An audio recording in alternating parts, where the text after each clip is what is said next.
এই মিনা, আমি না তোকে কতবার করে বলেছি আমি রান্না করতে আসলে তুই রান্নাঘরে আসবি না।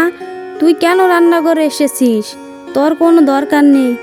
কেন দিদি, রান্নাঘরে কেন আসবো না? রান্নাঘর কি তোমার একার বাপের সম্পত্তি নাকি? মুখে মুখে তর্ক করবি না, এই আমি বলে দিলাম। ছোট ছোটর মতো থাকবি। তাই নাকি? এত বড় কথা। আমার ব্যাপারে তুমি নাক গলাতে এসো না। তোর যত বড় মুখ নেই তত বড় কথা। আমার সামনে এত উঁচু গলায় কথা কোয়ার সাহস কোথায় থেকে পাস? তুমি মনে হচ্ছে রাজবংশের রাজকন্যা। তোমার সাথে কিভাবে কথা বলতে হবে? দাঁড়া দাঁড়া, সে আসুক। সে আসলে তোর একটা হেসতে ন্যাস্ত আমি করেই ছাড়বো। বুঝলি রে রবিদা, রোজ রোজ এই দুই বইয়ের ঝগড়ার ভালো লাগে না। এর কিছু একটা ব্যবস্থা করা দরকার। কি আর করব বল গোপাল, এত চেষ্টা করি যে দুই বউ যাতে মিলেমিশে থাকে, কোনো কিছুই কাজে লাগে না।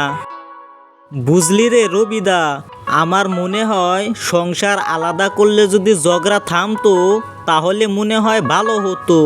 এটাই করা লাগবে। তা আর কিভাবে করব বল রবি? তুই আমার ছোট ভাই।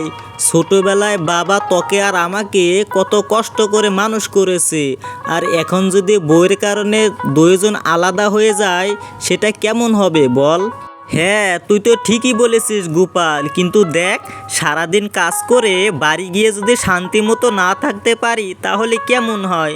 আর ওইদিকে মায়েরও তো অনেক বয়স হয়েছে, এই বয়সে এসে এসব কথা শুনতে পারে না। চল ছোটু, অনেক দেরি হয়ে গেল, তাড়াতাড়ি বাড়ি চলে যাই। বাড়ি গিয়েই কি করব বলো দাদা?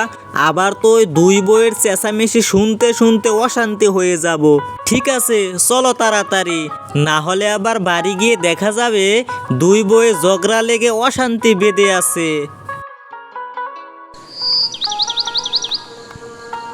ছোট বউ, বড় বউ, তোমরা এসব কি করছো?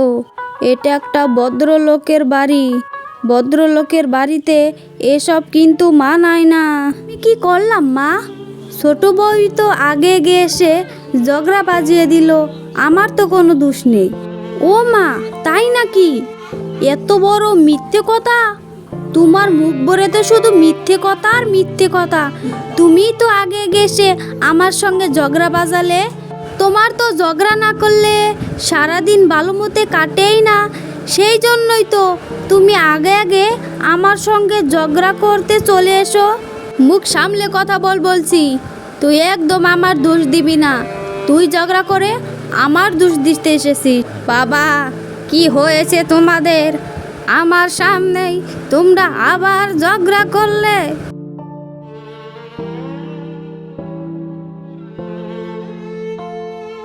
কি হয়েছে মা? দেখতে পারতিস না তোদের দুই বউ সারাদিন ঝগড়া করে, এখনো ঝগড়া করতেছে। কি আর বলবো, এই দুই বউ নিয়ে আর পারা যায় না। যতদিন থেকে এই বাড়িতে দুই বউ এসেছে সেই তখন থেকে এই বাড়িতে অশান্তি লেগেই আছে। আর পারা গেল না দাদা, এদেরকে এবার আলাদা করেই দিতে হবে, না হলে দেখবে কখন কি একটা দুর্ঘটনা ঘটাইবে। এদেরকে আলাদা করতেই হবে। তুই ঠিকই বলেছিস গোপাল, এদেরকে আজ থেকে আলাদা করে রান্না করাতে হবে, নয়তো এরা দুই বউ কোনোদিনও ঝগড়া থামাবে না। কেন রে বাবা, তোরা আবার আলাদা কেন খাবি? দেখছো না মা, এদের দুই বউয়ের কীর্তি। এরা যখন আলাদা খাবে তো আলাদাই খাক, সেটাই ভালো হবে। আলাদা করে দিলে তখন আর এদের মধ্যে ঝগড়া হবে না। ঠিক আছে, তোদের যা ভালো মনে হয় তাই কর। আলাদা বললেই তো আর আলাদা হচ্ছে না। ঝামেলা তো থেকেই যাচ্ছে। এই ঝামেলা ও যতদিন থাকবে ততদিনই হবে। কেন, কি হয়েছে আবার? তোমাদেরকে আলাদা করে দিলাম, তারপরেও তোমাদের দুজনের ঝামেলা মিটতেছে না, আবার কি হলো? ঝামেলা কিভাবে মিটবে? তোমার মা রয়েছে না, এখন তোমার মা কাদের সঙ্গে থাকবে? আমাদের সঙ্গে না ওদের সঙ্গে? এর তো ব্যবস্থা তোমরা একবারও করলে না। না বাবা না, আমি কিন্তু একা এর দায়িত্ব নিতে পারবো না, দুবারই গয় নিতে হবে। আমি তোমাদের দেখে অবাক হয়ে যাই। আমার একটাই মাত্র মা, তাও আবার তোমাদের এত সমস্যা। তোমাদের হয়েছেটা কি বলো? আচ্ছা ঠিক আছে, মা একদিন আমার এখানে খাবে আর একদিন গোপালের ওখানে খাবে, তাহলে তো কোনো সমস্যা নেই। ঠিক আছে ঠিক আছে, এত জ্বালার পারা যায় না। আমি গেলাম এখান থেকে, আমার আবার কাজ আছে। হ্যাঁ যাই যাই, আমারও ঘরে অনেক কাজ আছে। এখন আর এসব জ্বালা ভালো লাগে না। কি রে বাবা, আমার এ বয়সে এসেও তোদের বাড়ি বাড়ি কুটুমের মতো নিমন্ত্রণ খেতে হবে। কি আর করবো মা, দেখতেই তো পারছো তোমাদের দুই বউয়ের মধ্যে তারা নিজেদের মধ্যেই কি একটা সমস্যা লাগিয়ে রেখেছে। তুমি কোনো চিন্তা করো না মা, আমরা ঠিক সামলে নিব। বুঝলি গোপাল, মায়ের রান্না যেদিন যে ঘরে থাকবে সেদিন একটু ভালো মতো রান্না করতে বলবি, আমিও তোর বৌদিকে বলে দিব। ঠিক আছে দাদা, আমি তাহলে বাজারে যাই। মা তাহলে আজকে আমাদের এখানে রান্নাটা খাবে। ঠিক আছে, তুই যা তাহলে।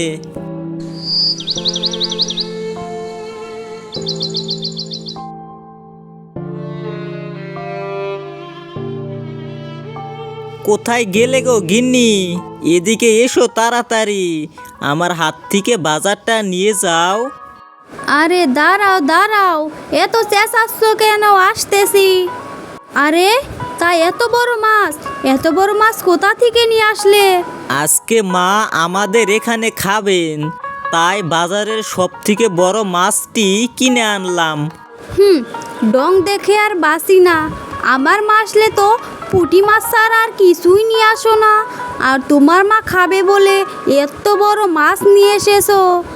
অত কথা বলো না তো গিন্নি, ভালোভাবে মাছটা কুটো।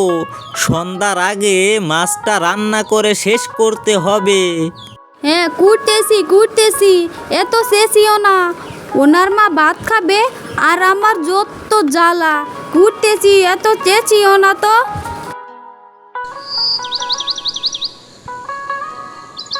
খাও মা খাও, আজকে তোমার জন্য বাজারের সব থেকে বড় মাছটা কিনে এনেছি, এটা দিয়ে ভালো করে ভাত খাও। এর আর কি দরকার ছিল রে বাবা? আমি তো শাক পাতা দিয়েই ভাত খেতে পারতাম, শুধু শুধু এত টাকা খরচ করলি। ও নিয়ে তুমি কোনো চিন্তা করো না মা, যতদিন তুমি বেঁচে থাকবে ততদিন আমরা দো ভাই তোমাকে এইভাবেই যত্ন করব। বেঁচে থাকো বাবা, বেঁচে থাকো। তোরাই তো আমার সব। এখন তো আমি বুড়ো হয়ে গেছি, এখন কি আর আমার ভালো মন্দ খাওয়ার বয়স আছে রে? তুমি এত কথা না বলে তাড়াতাড়ি ভাতটি খেয়ে নাও তো মা। আমার খাওয়া শেষ রে বাবা, শেষ। আমার পেট ভরে গেছে, আমার এখন ঘুম পাচ্ছে, ঘুমোতে গেলাম। আচ্ছা ঠিক আছে মা, যাও তাহলে গিয়ে ঘুমাও।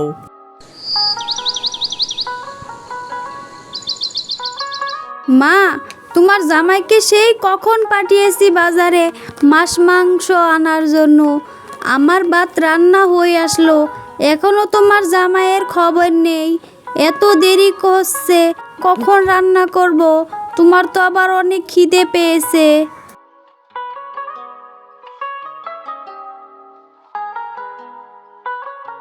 কি গো, এত দেরি হলো কেন? মাছ মাংস মিষ্টি দই এসব কি এনেছো, নাকি খালি হাতে এসেছো? কেন কেন কেন, এত কিছু দিয়ে কি হবে শুনি? এত মাছ মাংস মিষ্টি এসব কে খাবে? এত কিছু এনে আমি কি করব? ও মা, এটা কিরকম কথা? আমার মা তোমাদের বাড়িতে বেড়াতে এসেছে, আর তাকে তুমি মাছ মাংস কিনে খাওয়াবে না, খালি মুখেই ফেরাবে? কেন? তোমার জন্য তো আমি আমার মাকে একটা দিনও ভালো মন্দ খাওয়াতে পারি না। ভালো মন্দ খাওয়াতে গেলে তো তুমি হাজারটা কথা শোনাও, আর এখন কেন আমি তোমার মাকে ভালো মন্দ খাওয়াবো? চললাম আমি।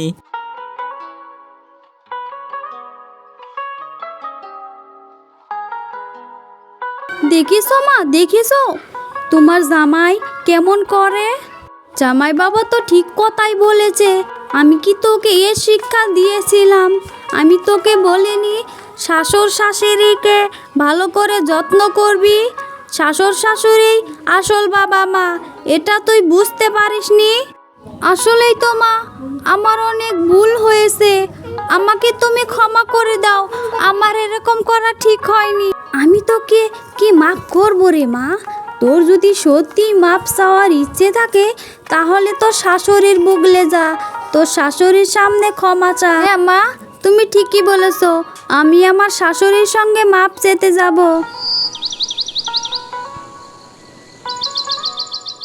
মা, ও মা, আমাকে তুমি ক্ষমা করে দাও, আমার অনেক ভুল হয়েছে। আমি এতদিন বুঝতে পারিনি যে শাশুড়ি আসল মা। আমার অনেক ভুল হয়েছে, আমাকে ক্ষমা করে দাও। হ্যাঁ মা, আমাকেও তুমি ক্ষমা করে দাও। এখন আমরা সবাই মিলে একসঙ্গে থাকবো। আমি আসলে এতদিন বুঝতে পারি না। এখন আমরা আর ঝগড়া করব না। আপনারাও আমাদেরকে মাফ করে দিবেন।